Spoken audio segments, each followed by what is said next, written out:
30% des Français de plus de 40 ans souffrent de problèmes d'impuissance. Le phénomène n'est pas nouveau, mais ce qui est nouveau en revanche, c'est que désormais il existe des produits miracles. Et oui, il y a une dizaine d'années sont apparues des petites pilules magiques qui permettent à l'homme de se revigorer. Et vous imaginez bien que ces produits ont naturellement constitué un marché extraordinairement profitable. Si en France il est interdit de faire la pub des Viagra, Cialis et autres Levitra, il n'en va pas de même partout dans le monde. Et quand on s'intéresse un petit peu à la façon de faire grimper les courbes des ventes de ces produits, on se rend compte que l'argument et la caution médicale cèdent vite leur place à des messages nettement plus épicuriens où le plaisir le dispute au rire. Une enquête de Xavier Martin.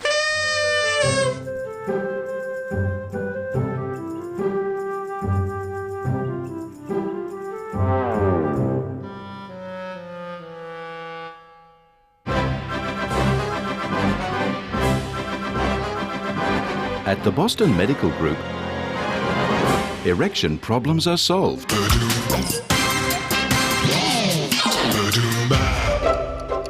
On a beau retourner le problème dans tous les sens, quand ça veut pas, ça veut pas.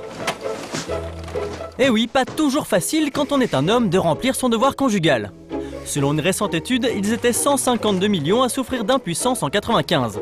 Un chiffre qui pourrait atteindre 322 millions en 2025. Autant dire que le marché de l'érection s'annonce juteux. Un marché qu'on associe spontanément à une petite pilule bleue. Le Viagra a déboulé en 1998. Et dès son introduction, il a suscité un engouement sans précédent. Le jour s'en ira, y que tu m'as, le querido. Premier traitement contre l'impuissance par voie orale, le Viagra a été découvert un peu par hasard. Car c'est en cherchant un nouveau remède contre l'angine que les laboratoires Pfizer l'ont mis au point.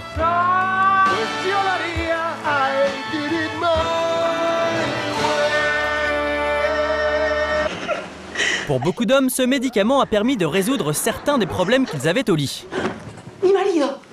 Même s'il a pu en créer d'autres.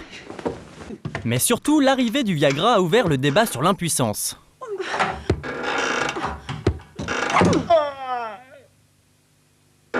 Désormais, il est moins tabou d'en parler. J'avais des pannes de temps en temps et puis j'en ai entendu parler comme tout le monde et j'ai essayé. C'est minimum 2 fois par jour. Comment dire En revanche, le produit, lui, reste tabou dans la pub. Nouvelle 125 super classique de Suzuki. Eh oui, la législation européenne interdit toute publicité pour les médicaments délivrés uniquement sur ordonnance. Mais pour jouir au maximum du potentiel de sa pilule, Pfizer devait absolument en parler. Comment ? Grâce aux médias tout d'abord. Lors de son arrivée en France, par exemple, on a pu dénombrer plus de 6000 mentions du Viagra en télé, radio et dans les journaux. Et ça, c'est de la pub à l'œil. Côté pub payante, Pfizer tente une approche par la bande. Le laboratoire finance des campagnes génériques, dans la presse ou à la télévision, comme ici en Allemagne, qui abordent le problème de l'impuissance sans jamais citer le nom du produit. Nicht für alle endet ein schöner Abend in der Erfüllung ihrer Wünsche. Bei Potenzstörungen gibt es Hilfe. Fragen Sie deshalb vertrauensvoll Ihren Arzt um Rat. Das ist die Liebe wert. En Amérique du Nord, la législation est plus coulante. Là-bas, on a le droit de faire de la pub pour les médicaments. Comme le Viagra est tout nouveau, il fait un peu peur, d'autant que rumeurs et controverses vont bon train sur sa nocivité potentielle. Alors pour rassurer, Pfizer met des blouses blanches à l'écran.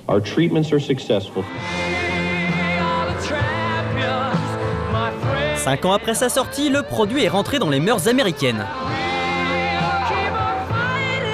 Exit les blouses blanches, le discours médical c'est trop anxiogène. Pour dédramatiser la prise du produit, place à l'humour. Pretty darn good. Next. What are you going to do with all your free time? Well, I'm going to spend a little more time. Avec ses pubs décalées, Pfizer casse les codes de la com médicale.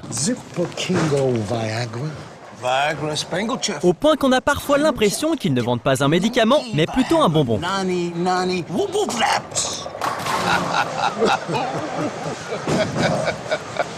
Mais l'avenir n'est pas si rose pour la pilule bleue.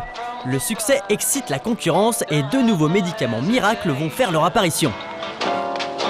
Le Cialis du labo Lilly et le Levitra du laboratoire Bayer. Des concurrents qui vont ébranler la position dominante du Viagra. En France, par exemple, c'est le Cialis qui est désormais numéro 1.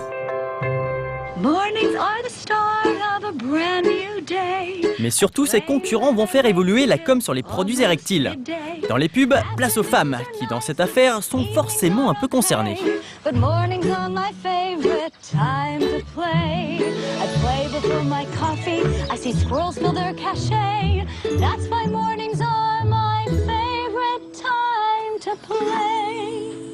Et surtout, fini les retraités qui retrouvent une seconde jeunesse. Désormais, ce seront des couples qui portent beau la quarantaine.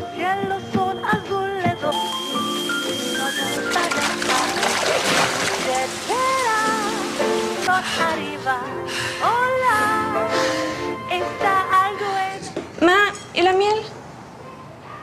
Bref, en rajeunissant la cible, les laboratoires ont réussi à élargir le cercle de leurs consommateurs potentiels.